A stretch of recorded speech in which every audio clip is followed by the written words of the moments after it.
Bonsoir. Le chef du FBI décrit l'assaut du Capitole du 6 janvier dernier comme étant du terrorisme intérieur, ajoutant que le bureau ne considère pas l'organisation les Proud Boys comme un groupe de terroristes nationaux. Voici les détails.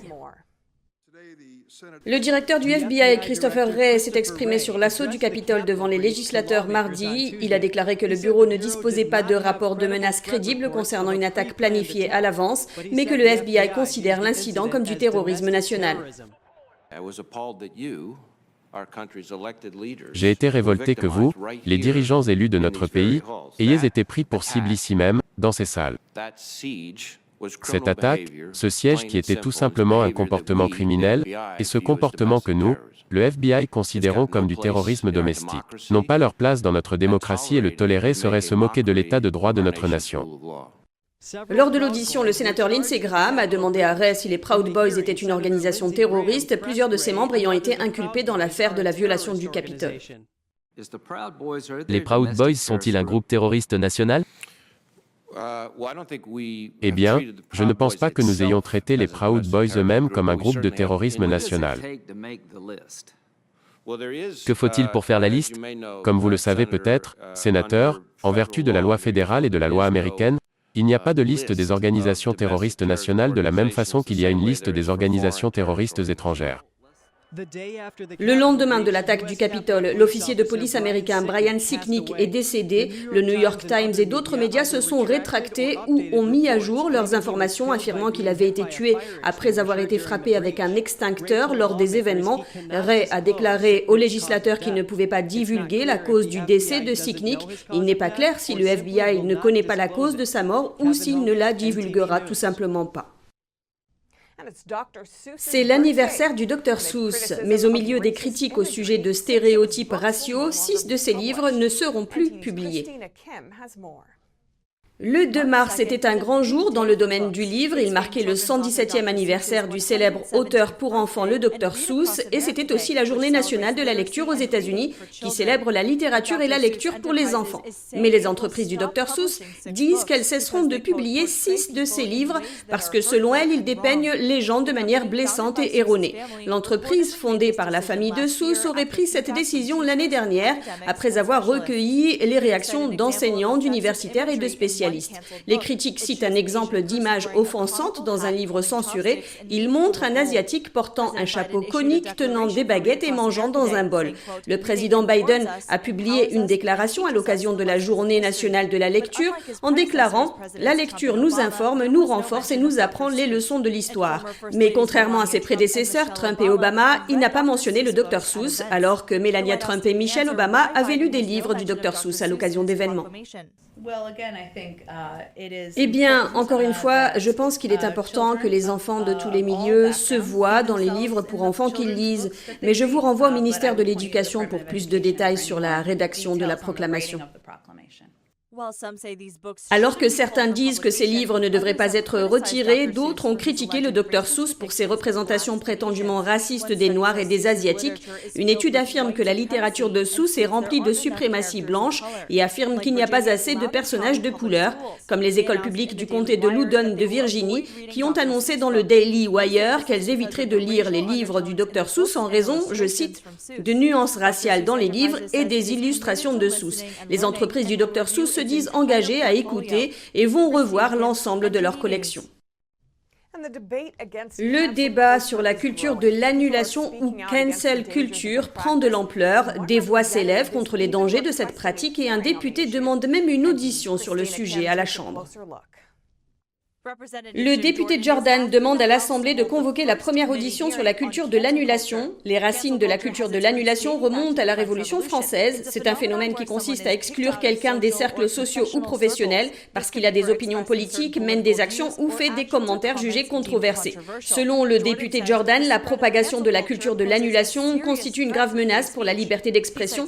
Il évoque les universités qui annulent des cours parce que les étudiants ne sont pas d'accord avec l'orateur, ou encore les propos des conservateurs censurés sur les médias sociaux, notamment l'ancien président Trump, les livres retirés à cause de leur point de vue et même l'injonction des démocrates aux fournisseurs de chaînes câblées d'arrêter de diffuser les canaux conservateurs comme Fox ou OANN. La cancel culture était également le thème de la conférence des conservateurs cette année.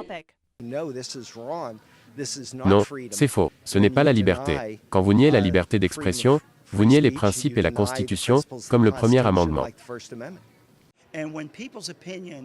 Et lorsque les opinions des gens peuvent être exprimées dans le cadre d'un dialogue social, les gens sont en fait plus nombreux.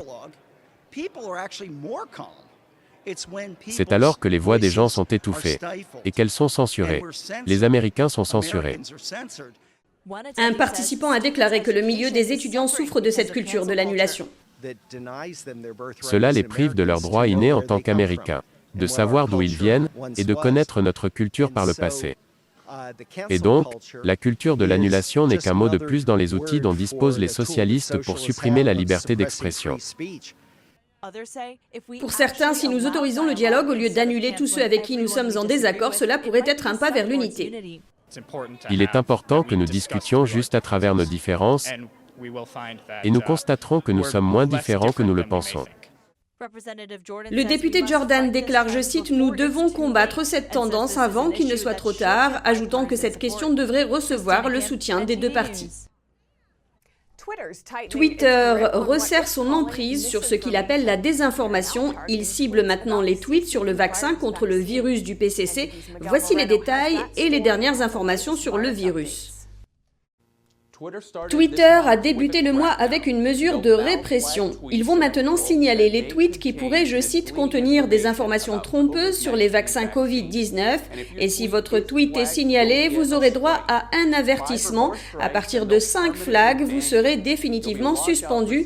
Votre compte sera arrêté pendant un certain temps si vous en recevez plus d'un. Selon Twitter, ce système de sanctions permettra d'informer les gens sur leurs règles et de réduire la désinformation. Mais qu'est-ce qu'une information trompeuse? Ils ne l'ont pas précisé. Les gens seront-ils pénalisés pour avoir partagé leur propre expérience avec l'un des vaccins contre le virus? Twitter signalera-t-il les médecins ou les chercheurs qui soulèveront des questions ou des inquiétudes sur la sécurité des vaccins Covid-19? Twitter n'a pas répondu. Passons maintenant aux effets indésirables et aux vaccins contre le virus du PCC. Selon le CDC, quelques 30 500 femmes enceintes ont été vaccinées au 16 février. Nous avons consulté la base de données VAERS du CDC et avons constaté que plus de 30 femmes ont déclaré avoir fait une fausse couche après avoir été vaccinées. Elles ont soit reçu le vaccin Pfizer ou le vaccin Moderna. Le personnel médical utilise la base VAERS pour signaler les effets indésirables du vaccin. Nous ne savons pas si les vaccins ont causé les fausses couches signalées, mais c'est une possibilité. Le docteur David Berger de Holistic Pediatrics et Family Care a déclaré lors d'une réunion publique de l'administration du médicament que l'utilisation de ces vaccins chez les femmes enceintes n'a pas bien été étudiée. Après avoir étudié cette question au cours des 2 dernières semaines, nous n'avons trouvé aucune recherche médicale ou avis scientifique cherchant à savoir si un embryon humain pouvait être affecté négativement par ce type de vaccin. Le CDC affirme également que les données sont limitées. Pfizer et Johnson & Johnson disent qu'ils se penchent sur cette question. À propos de Johnson & Johnson, la Maison-Blanche a déclaré que le concurrent de longue date de la société Merck & Co. l'aidera à produire son vaccin à dose unique. Voici la porte-parole qui déclare qu'ils l'ont fait parce que Johnson & Johnson ne tenait pas leur promesse de délai. Dès que nous avons appris que Johnson & Johnson était en retard dans les étapes et les efforts de fabrication, nous avons pris des mesures pour nous assurer que nous pourrions accélérer les choses et les associer avec l'un des plus grands fabricants du monde. Parlons maintenant de l'évolution du virus aux États-Unis. La courbe des moyennes hebdomadaires de décès et de cas semble s'aplatir. Ces chiffres étaient en baisse depuis janvier. Aujourd'hui, il semble que le nombre de cas positifs par jour se maintienne autour de 66 000 si l'on prend une moyenne sur 7 jours.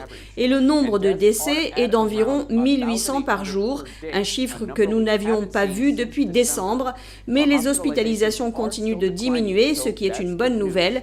Espérons que cette tendance se maintiendra. Le gouverneur de Floride envoie un avertissement au Parti communiste chinois.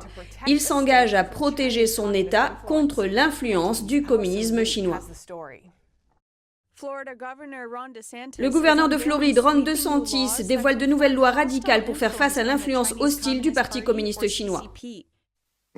Nous devons prendre des mesures, tenir bon contre le Parti communiste chinois et contre l'influence et l'ingérence étrangère dans la recherche, l'éducation et les affaires publiques américaines. La Floride jouera un rôle de leader en proposant des mesures importantes pour répondre aux préoccupations passées, présentes et futures posées par le Parti communiste chinois et des autres influences étrangères dans les affaires gouvernementales, économiques et universitaires de notre État. Le gouverneur républicain dénonce le vol de la propriété intellectuelle et les opérations d'espionnage d'entreprises du PCC. Il affirme que le PCC représente l'une des plus grandes menaces pour la sécurité et la prospérité des États-Unis. Au cours de la dernière décennie, le Parti communiste chinois a été méticuleux et délibéré dans son infiltration économique à travers le monde. L'influence croissante du Parti communiste chinois dans les affaires nationales et internationales est l'une des menaces les plus omniprésentes pour la sécurité et la prospérité américaine. Selon la nouvelle proposition, les universités doivent mettre en place un processus de sélection stricte pour les étrangers qui postulent à des postes de recherche. Les écoles et les organismes d'État doivent également signaler les dons de plus de 50 000 $ provenant de gouvernements étrangers.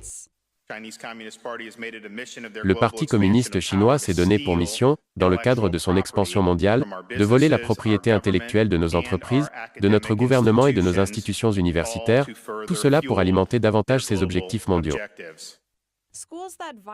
Les écoles qui enfreignent les règles devront payer 105% du montant non déclaré à l'État. Pour lutter contre l'espionnage industriel, les peines seront plus longues. L'infraction sera également reclassée à un degré plus haut. Nous mettons en place des garanties stratégiques contre l'influence étrangère en comblant les failles, en renforçant le contrôle des institutions et en appliquant des protections fondées sur le bon sens pour les écoles de Floride, les entités gouvernementales, etc. Selon DeSantis, la Floride deviendra un chef de file pour mettre ces questions en lumière. Un député démocrate qualifie de catastrophiques les politiques d'immigration du président Biden. Il prédit qu'elles vont attirer des dizaines de milliers de migrants d'Amérique centrale à la frontière. Le député Vicente González s'est vivement opposé à la politique d'immigration de Biden sur CNN, affirmant qu'elle permet aux migrants qui traversent la frontière clandestinement de rester aux États-Unis, alors que les demandeurs d'asile en situation régulière doivent attendre. Selon lui, il y aura un afflux de migrants à la frontière. Si c'est le message que nous envoyons à l'Amérique centrale et au monde entier, je peux vous assurer qu'il ne faudra pas longtemps avant que des dizaines de milliers de personnes se présentent à la frontière. Et ce sera catastrophique pour notre parti, notre pays, ma région et mon district. Son district a été durement touché par la pandémie. Il affirme qu'une situation chaotique à la frontière comporte des risques à l'intérieur du pays. J'ai perdu plus de 3000 citoyens à cause du Covid dans mon district frontalier du Sud. J'ai encore plus d'1 millier de patrouilleurs frontaliers, 500 agents des douanes et beaucoup de travailleurs de première ligne qui n'ont toujours pas été vaccinés. Selon lui, il faut adopter une approche compatissante de l'immigration. Il estime que la politique de Biden oblige les migrants à prendre des risques qui les mettent à la merci des passeurs et des cartels de la drogue et que les demandeurs d'asile devraient faire leurs demandes depuis leur pays. Je pense que cette politique les oblige à faire une marche de 2000 miles qui est très dangereuse et qu'ils sont victimes de viols et de pillages en cours de route et je pense que nous devons trouver des solutions plus sensées. Avec l'annulation par Biden des politiques d'immigration de l'administration Trump, les experts prédisent qu'une crise pourrait toucher la frontière sud. La Chambre des représentants de Géorgie a adopté un projet de loi majeur qui réformera plusieurs règles électorales, dont le vote par correspondance, la vérification de l'identité des électeurs et les délais de vote. Le projet de loi de 66 pages a été adopté par la Chambre des représentants de la Géorgie, dirigée par les républicains. Il est maintenant soumis au Sénat de l'État pour un débat plus approfondi. Il a été présenté pour la première fois quelques jours avant l'investiture du président Biden. Il établit plusieurs exigences pour les bulletins de vote par correspondance. Le représentant de l'État, Barry Fleming, a déclaré que le projet de loi vise à rétablir la confiance des électeurs dans le système électoral géorgien. Il a fait remarquer que cette initiative fait suite aux allégations d'irrégularité et de fraude électorale. Par ailleurs, le Sénat à majorité républicaine a présenté son propre projet de réforme électorale. La différence est que ce dernier supprimerait le vote par correspondance sans excuse, alors que le projet de loi de la Chambre le permettrait toujours. YouTube a supprimé la chaîne de Rudy Giuliani. La décision de censurer une autre voix conservatrice va certainement faire monter les réactions contre la censure des Big Tech. YouTube a publié une déclaration disant qu'ils avaient retiré le contenu de la chaîne de Giuliani. Ils affirment que l'ancien maire de New York a violé leur politique d'intégrité de l'élection présidentielle. C'est la deuxième fois que YouTube sanctionne l'ancien procureur. Il ne pourra plus publier de vidéos pendant 2 semaines. La grande technologie est surveillée à la loupe en raison de sa censure. Cette décision invite à un examen encore plus minutieux. La semaine dernière, à la CPAC, l'ancien président Trump et d'autres intervenants ont fustigé ces entreprises. Selon eux, la censure vise exclusivement les points point de vue conservateur. Selon Trump, ces entreprises doivent être démantelées, ajoutant que si le gouvernement fédéral n'agit pas, les États devront le faire. Les géants de la technologie, comme Twitter, Google et Facebook, devraient être punis avec des sanctions majeures chaque fois qu'ils font taire les voix conservatrices. Plusieurs États préparent des lois pour sanctionner la censure en ligne. Un porte-parole de YouTube a envoyé un courriel à Epoch Times pour se défendre, affirmant « Nous avons des directives communautaires claires qui régissent les vidéos qui peuvent rester sur YouTube et nous appliquons nos directives communautaires de manière cohérente, quel que soit l'intervenant et sans tenir compte des points de vue politiques. Si Giuliani est à nouveau suspendu, son compte YouTube sera définitivement fermé. » En octobre dernier, le président français a mis en garde contre les théories des sciences sociales intégralement importées des États-Unis. 4 mois plus tard, le témoignage d'un étudiant montre que la culture américaine de l'annulation ou cancel culture ait fait son chemin dans les universités françaises. Voyez le reportage en France. Selon certains étudiants et médias français, le phénomène de culture de l'annulation qui existe sur les campus universitaires américains gagne du terrain en France. Le directeur d'un média étudiant affirme que même si le phénomène existe depuis des années, le mouvement s'est accéléré ces derniers mois. Alors en France, il y a plein de façons de voir cette contre-culture se mettre en place. Ça va de l'écriture, pour prendre vraiment les grands exemples au départ, il y a évidemment l'écriture inclusive qui aujourd'hui est en train d'essayer de remplacer la langue française, qui est en train d'essayer de la modifier en mettant en avant toute l'écriture pro-LGBT, etc. Donc les points Y, LGBTQ+, etc. Il y a aussi évidemment l'annulation de conférences, une censure qui est mise en place dans les universités. Un exemple qui m'avait beaucoup marqué, moi, c'était en 2019, il me semble, où François Hollande, donc, qui est quand même l'ancien président socialiste en France, qui avait été empêché de tenir une conférence à Sciences Po Lille. Donc on est arrivé quand même à un point en France assez grave, dans le sens où même lui, qui est représenté à gauche de l'échiquier politique, était censuré par des militants d'extrême gauche. Selon une enquête du Figaro, les professeurs d'une université de renom accordent des points supplémentaires aux étudiants qui utilisent l'idéologie de la culture de l'annulation dans leurs écrits et leurs examens, mais aucun bonus pour ceux qui ne le font pas. Selon Rigaud, certains étudiants ne sont pas d'accord avec cette pratique, mais sont obligés de la suivre. Peu de gens, à mon avis, de base, se seraient dit de le faire, parce que ça ne coûte pas de source, mais avec le travail des médias, avec le travail de ces minorités, forcément les gens trouvent ça normal. Et quand on voit toutes les marques, que ce soit Heineken, Coca, etc., on fait tout un pataquès sur Black Lives Matter en mettant le carré noir par exemple sur les réseaux sociaux. Et évidemment ça fait un grand mal. Et les gens se sentent obligés en fait de soutenir ces gens-là parce qu'on les place toujours sous l'angle des minorités victimisées. En octobre dernier, le président Emmanuel Macron a mis en garde contre la menace des théories des sciences sociales venant des États-Unis. Le ministre français de l'Éducation nationale, Jean-Michel Blanquer, a également averti qu'il y a une bataille à mener contre une matrice intellectuelle provenant des universités américaines, mais la portée de la culture de l'annulation en France reste difficile à cerner pour le moment. Les États-Unis devraient imposer des sanctions pour punir la Russie de l'empoisonnement de l'opposant au Kremlin Alexeï Navalny. C'est ce qu'indiquent 2 sources bien informées. Les États-Unis se préparent à imposer des sanctions ciblées aux Russes en lien avec l'empoisonnement de l'opposant au Kremlin Alexeï Navalny, selon 2 sources qui ont déclaré à Reuters que les mesures pourraient avoir été prises depuis mardi. Navalny est tombé malade lors d'un voyage au mois d'août et a été transféré par avion en Allemagne où les médecins ont conclu qu'il avait été empoisonné avec un agent neurotoxique. Navalny a accusé le président russe Vladimir Poutine d'avoir ordonné son assassinat, mais le Kremlin a nié toute implication. Le département d'État n'a pas répondu immédiatement à une demande de commentaires sur la possibilité de sanctions. Selon une source, l'action américaine pourrait être coordonnée avec les sanctions que l'Union européenne envisage d'appliquer. Le mois dernier, les ministres des Affaires étrangères de l'Union européenne ont convenu de cibler 4 proches alliés de Poutine en gelant leurs avoirs et en leur interdisant de voyager. Navalny est rentré en Russie en janvier et a été immédiatement arrêté. Il purge actuellement une peine de 2 ans et demi de prison pour avoir enfreint les conditions de sa libération conditionnelle dans le cadre d'une condamnation pour fraude en 2014. Dimanche, on a appris qu'il avait été transféré dans une colonie pénitentiaire hors de Moscou, connue pour ses conditions difficiles. Biden a qualifié l'emprisonnement de Navalny de politiquement motivé et s'est engagé à adopter une approche plus dure à l'égard de Moscou. Il a déclaré que les États-Unis ne se laisseraient plus faire face à une action agressive de la Russie.